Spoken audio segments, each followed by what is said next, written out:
नमस्कार मित्रांनो, यशस्वी Suyash and Maugham या चॅनलमध्ये तुमचं स्वागत आहे.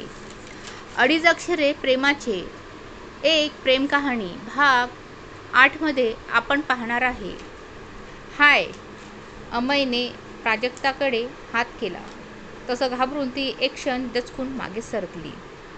तिच्या नजरेत आपल्या प्रति भीती आणि राग एकाच वेळी पाहून अमय हट झाला. सर, प्लीज, काही गैरसमज झाले असतील तर बोलून सॉल्व्ह करा. मॅडम, असं होऊ शकत नाही ना. तुम्ही काहीतरी गैरसमज झाले असतील, इन्स्पेक्टर साहेब म्हणाले. स्वतःची छेड काढली याबद्दल गैरसमज होईल मला? तिने इन्स्पेक्टर साहेबांना उलट प्रश्न केला. हाय, अमयने पुन्हा हात पुढे करून म्हणाला. पण प्राजक्ताने त्याला दुर्लक्ष केलं. इन्स्पेक्टर, नो सेल्फी पॉईंटवर उभं राहणं ही गुन्हा आहे आणि त्या काठाच्या पलीकडे जाण्यास मनाई केल्याचं बोर्ड लावलेलं असताना असं करणाऱ्याला काय शिक्षा असते? अमयने शांतपणे प्राजक्ताला पाहत म्हणाला. तसं तिने दचकून त्याला पाहिले. दोघेही एकमेकांच्या नजरेत पाहत होते. अमयने तिची चूक लक्षात आणून दिली होती, ज्याची जाणीव एवढा वेळ तिला नव्हती. मी असं काही केलेले नाही आहे, प्राजक्ता म्हणाली. तिचा रोखठोक स्वभाव अमयच्या मनावर छापा सोडून गेला. हे बघा मॅडम, आम्ही तुमची तक्रार नोंदवून घेऊ, पण त्याआधी सर जे म्हणत आहेत त्या गोष्टीची आम्ही शहानिशा करून घेऊ. प्लीज तुम्ही सांगाल का की तुम्ही तेथे काय करत होता? इन्स्पेक्टर साहेबने प्राजक्ताला विचारले. मी फक्त पाहत होते तिकडे, पण माझं कानातलं पडल्यामुळे मी ते रेलिंगच्या बाजूला हात लावून काढत होते, पण तोपर्यंत हे आले आणि त्यांनी मला स्पर्श केला, प्राजक्ता म्हणाली.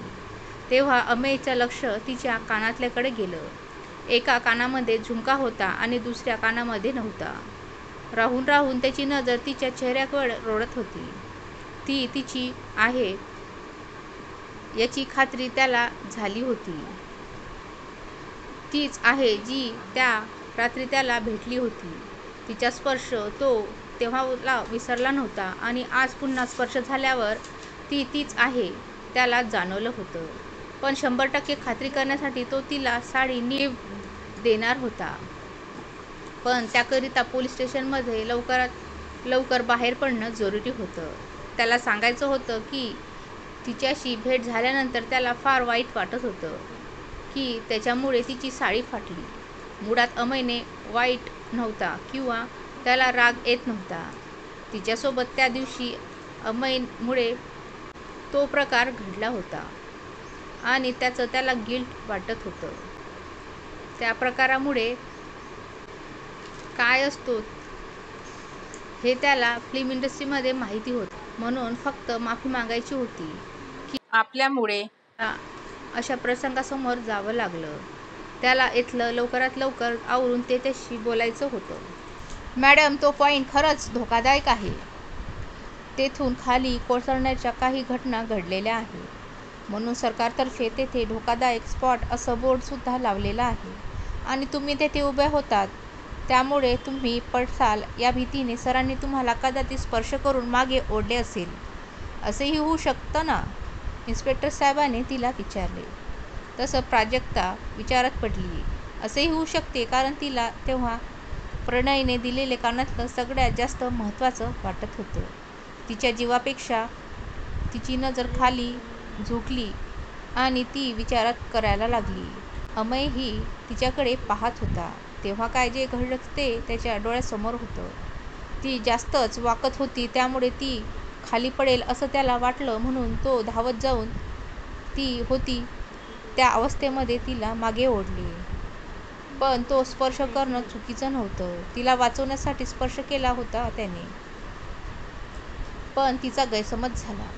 त्याने जर त्याला स्पष्टीकरण दिले तर स्वतःची बाजू सावरायला होईल. म्हणून आता अमयने शांत राहण्यास पसंत केले आणि प्राजक्ता बोलायची वाट बघत होता. प्राजक्ताने एक नजर अमयला पाहिली. ती बसलेली होती आणि इन्स्पेक्टरच्या बाजूला अमय हाताची घडी घालून तिच्याकडे पाहत होता. ना त्याच्या चेहऱ्यावर राग होता ना पश्चाताप, पण गालावर तिच्या बोटाची वण उमटलेली दिसली. तसं ती आणखीन नाराज झाली. आपण खूप जोरात त्याला मारलं असं तिला वाटलं. पण आता स्वतःची चूक झालीही होती हे एव्हाने तिला कळलं होतं. मान्य की मी तिथे उभी होती, पण यांनी स्पर्श न करता आवाज देऊन मला सांगू शकला असता ना, प्राजक्ता म्हणाली. तसं त्याच्या ओठाची कळ थोडीशी वर सरकली. स्वतःची बाजू तो सेफ करत होता आणि तिच्या चेहऱ्यावर गिल्ट बरोबर दिसत होतं. हाताची बोटे ती एकमेकावर घासत होती. म्हणजे ती घाबरली आहे हे त्याला कळलं. तिची अस्वस्थ होणं त्याला सहन होणारच नव्हतं. एक स्पॉट कॉर्नर वाटत होता तिच्यासाठी. तिची चलबिचल, तिचं अस्वस्थ होणं, नजर न मिळवणं, चेहऱ्यावरचा गिल्ट, सगळं काही तो नजरेत साठवून घेत होता. का करत होता हे त्याला कळत नव्हतं. वेड्यालाही हेही माहीत नव्हतं की प्राजक्ताने एक वेगळं स्थान त्याच्या मनात निर्माण केलेलं आहे. पण आता तिला रिलॅक्स करणे जरुरी होते. हे पहा मिस, अमय म्हणाला तसे तिने नजर वर केली. प्राजक्ता, तिने तिचं नाव सांगितलं. त्याला कळलं होतं आधीच, पण माहीत नसल्याचे भासवले त्याने. या मिस प्राजक्ता, मी आवाज देणार होतो, पण तुम्ही एकदम काठाशी उभा होता आणि मी हाक दिल्यामुळे तुम्ही वळून बघितलं असतं तर कदाचित तुमचा पाय मुरगळून तुमचा तोल गेला असता आणि तोपर्यंत खूप उशीर झाला असता. त्यामुळे मी त्या क्षणी मला जे योग्य वाटले ते केले. यामुळे तुम्हाला वाईट वाटलं असेल तर मी सॉरी म्हणतो, पण माझा कुठला चुकीचा हेतू नव्हता, अमयने नम्रपणे म्हणाला.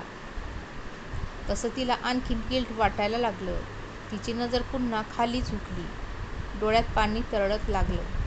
आपण एका चुकीच्या व्यक्तीला मारण्याची जाणीव झाली. पण स्त्री म्हणून स्वतःच्या इज्जतीची काळजी, यामुळे तेव्हा तो योग्य वाटले ते केले.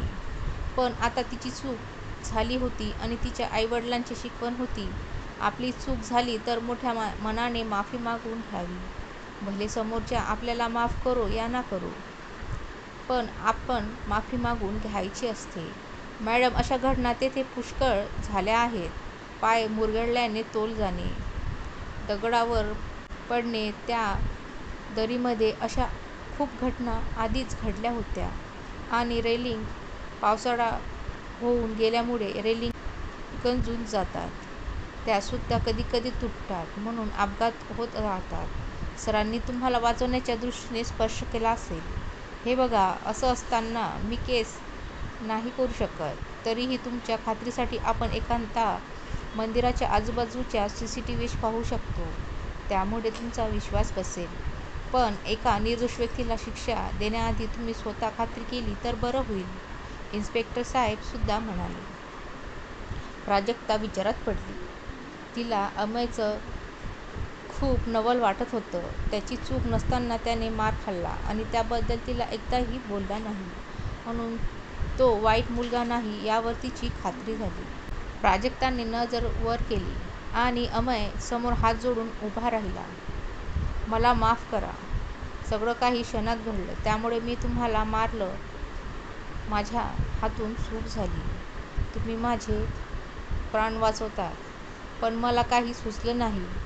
मी कोणत्याही केस करणार नाही तुमच्यावर, ती म्हणाली. आपल्याच कृत्याचा पश्चाताप होत होता तिला. इन्स्पेक्टर साहेब, मला कोणतीही केस करायची नाही आहे. मी माफी मागते. माझ्यामुळे तुम्हाला वेळ वाया गेला, प्राजक्ता म्हणाली. काही हरकत नाही मॅडम.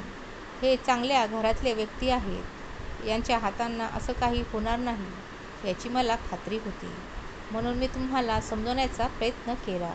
नाहीतर स्त्रीबद्दल जर काही चुकीचं घडलं तर आम्ही कधीच माफी देत नाही. आम्ही प्रत्येक गोष्टीची शहानिशा करतोच. तुम्ही वाईट वाटून घेऊ नका. थँक्स. यू मी? हो, प्राजक्ता वळली. तसं अमयला काही सुचलं नाही.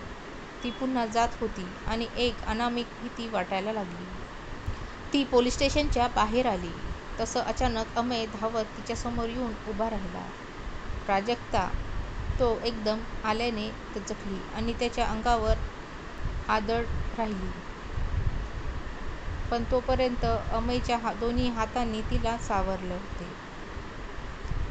ती खूप निकट उभी होती आणि तिच्या स्पर्शाची हवस आपल्याला पुन्हा पुन्हा का होत होते हे अमयला कळले नाही.